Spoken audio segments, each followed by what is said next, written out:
नमस्कार, मैं कुमार श्रीकांत आपका स्वागत कर रहा हूँ। आज मैं सत्यपरक भारत के इस खास प्रोग्राम में और आज बात सनसनीबाज की, आज बात उस अफ़वाह की, आज बात दिल्ली के स्कूलों या फिर कहा जाए कि 2014 से पहले ऐसी तमाम खबरें आपने सुनी होंगी और इन खबरों का पोस्टमार्टम भी आपके सामने हुआ होगा। आपके परिवार वाले तमाम लोग आपको भीड़ वाली सड़कों पर जाने से मना करते होंगे। आपके परिवार वाले लोग आपको ट्रेन में या तमाम ऐसी जगहों पर जाकर बड़ी सुरक्षा की दृष्टि से आपका इंतज़ार करते होंगे। यानी कि वो बड़ी बेसब्री के साथ और हमेशा ईश्वर से ये प्रार्थना करते होंगे कि आप सही सलामत हो जाएँ। आपने 2014 से पहले कब रेलवे प्लेटफ़ॉर्म या अलग-अलग जगह पर ये बम से रिलेटेड सूचनाएँ पड़ी होंगी? या कब ऐसी सूचना आपको अब रेलवे या बस अड्डे पर सुनाई देती होगी कि कृपया लावारिस वस्तु को ना छुएँ, इसमें बम हो सकता है और इसकी सूचना निकटवर्ती थाने या पुलिसकर्मी या सुरक्षाकर्मी को दें?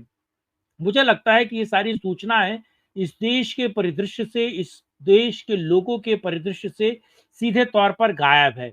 आज दिल्ली, नोएडा, गुरुग्राम सहित फरीदाबाद सहित उन स्कूलों पर जो एक तरीके से जो अफ़वाहें फैलाई गई, जो मेल आया उसका पूरा सच मैं आप लोगों तक बताऊँगा, लेकिन आप लोगों से अनुरोध है कि इस वीडियो को अंत तक देखिए, लाइक कीजिए, शेयर कीजिए, चैनल को सब्सक्राइब कीजिए और बेल आइकन को ज़रूर हिट कीजिए, क्योंकि बेल आइकन को जब आप हिट करते हैं तो सूचनाएँ और खबरें आप तक लगातार पहुँचती रहती हैं।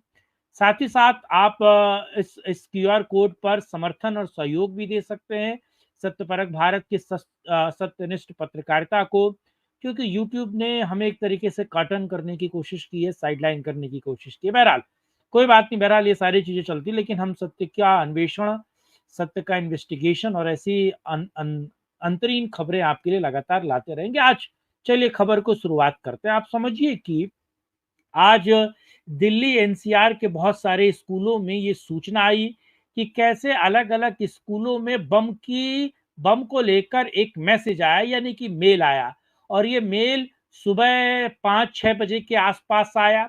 जब स्कूल खुला, आपको पता है स्कूल 7-8 बजे खुलता है, 7-8 बजे खुला, स्कूल में बच्चे आए, कार्मिक आए, टीचर्स आए और एडमिनिस्ट्रेशन का सारा विभाग आया।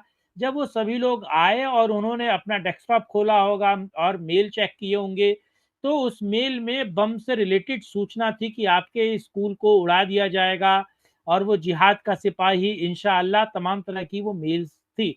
मैं आपको वो सोर्स भी बताऊँगा वो मेल कहाँ से आया, लेकिन ये तमाम मेल्स आए जिसको लेकर लोग पैनिक हुए, घबराहट हुए स्कूल के लोगों में और उन्होंने सीधे तौर से दिल्ली पुलिस या सुरक्षा कर्मियों को बताया और सुरक्षा कर्मियों ने आकर उस स्कूल की पूरी तरीके से छानबीन की और ये प्रथम दृष्टा फर्स्ट फेज़ में अगर आप देखें तो किसी भी जगह पर अगर बम की सूचना होती है, किसी मॉल, किसी स्कूल और किसी कॉलेज में, तो सबसे पहले पुलिस आती है और पुलिस आकर तमाम जाँच-पड़ताल करती है, सूचना रिलेटेड चीज़ें करती है और सभी लोगों को पहले सुरक्षित तरीके से सेफ सेफ क करने की कोशिश करती है।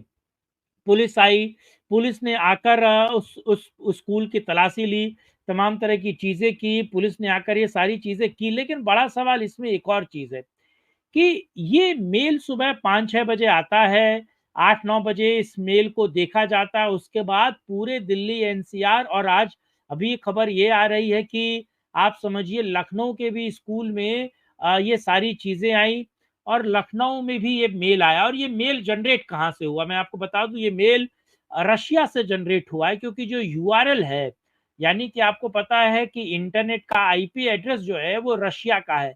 इसको लेकर अब तफ्तीश हो रही है, जाँच हो रही है। होम मिनिस्ट्री बड़े पैमाने पर इन सारे मामलों को बड़ी गंभीरता से ले रही है और आपको पता है कि होम मिनिस्ट्री अगर इस पूरे मामले को लेकर गंभीरता से ले रही है, तो इसका एक्शन क्या होगा? और आपको पता है कि होम मिनिस्ट्री के सर्वेसर्वा अमित शाह हैं और अमित शाह कानून व्यवस्था को लेकर या साख को लेकर बहुत बहुत ज़्यादा संजीदा रहते हैं।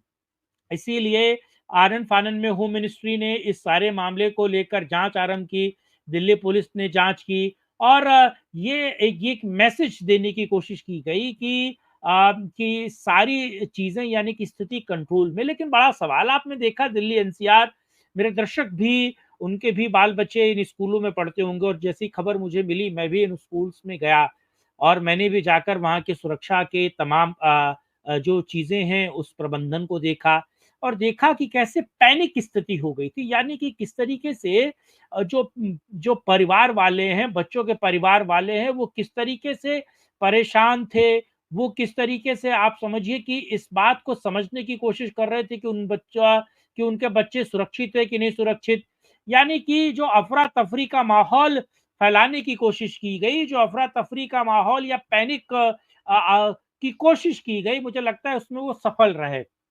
और एक वीडियो में भी आपसे श एक एक ट्वीट भी मैं आपसे पहले शेयर करता हूँ, फिर उसके बाद आगे की बात हम करते हैं। यानी कि आप समझिए कि दिल्ली सरकार के एक मंत्री हैं और दिल्ली सरकार के जो मंत्री हैं, उनका नाम है सौरभ भारद्वाज, एमएलए हैं ये और सौरभ भारद्वाज एक ट्वीट करते हैं मतलब एक ट्वीट को रीट्वीट करते हैं और वो बताते हैं कि आखिर किस तरीके से ये सौरभ भारद्वाज बता रहे हैं एक बीजेपी के मंत्री वो बीजेपी के नेता हैं आप तेजिंदर पाल बग्गा वो कल रात 12 बजे कहते हैं कि लावारिस वस्तु को ना छुएं, उसमें बम हो सकता है, ऐसे विज्ञापन टीवी पर देखने के लिए कांग्रेस को वोट करें।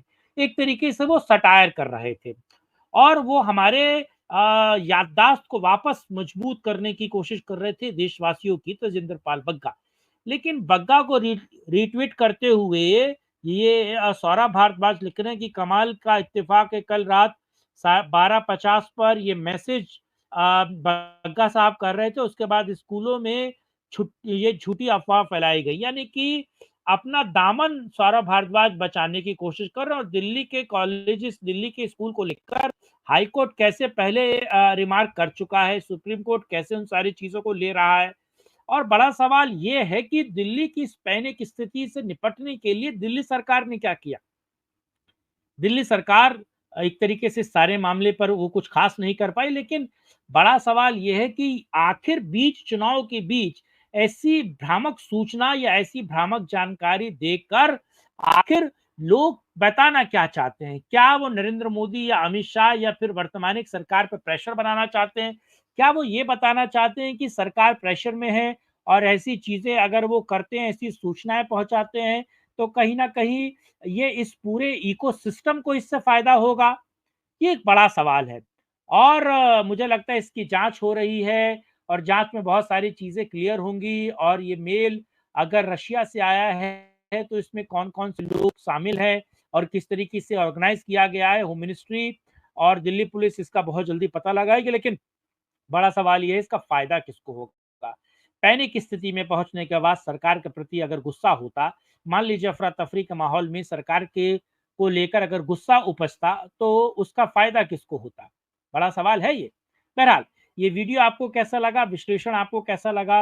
ये जानकारी आपको कैसी लगी? कमेंट बॉक्स में बताइएगा। वीडियो को लाइक, शेयर और चैनल को सब्सक्राइब कीजिएगा, बेल आइकन को दबाइएगा और उसको प्रेस कीजिएगा ताकि आप पर सूचनाएँ पहुँचे। लेकिन अ, हमारा सहयोग और समर्थन आप गूगल पे, फ़ोन पे, पेटीएम के माध्यम से नीचे चलते हुए नंबर पे कर सकते हैं। बहरहाल, साथ जुड़ने के लिए इस मुद्दे पे बात करने के लिए बहुत धन्यवाद। जय हिंद, जय भारत, वंदे मातरम। नमस्कार।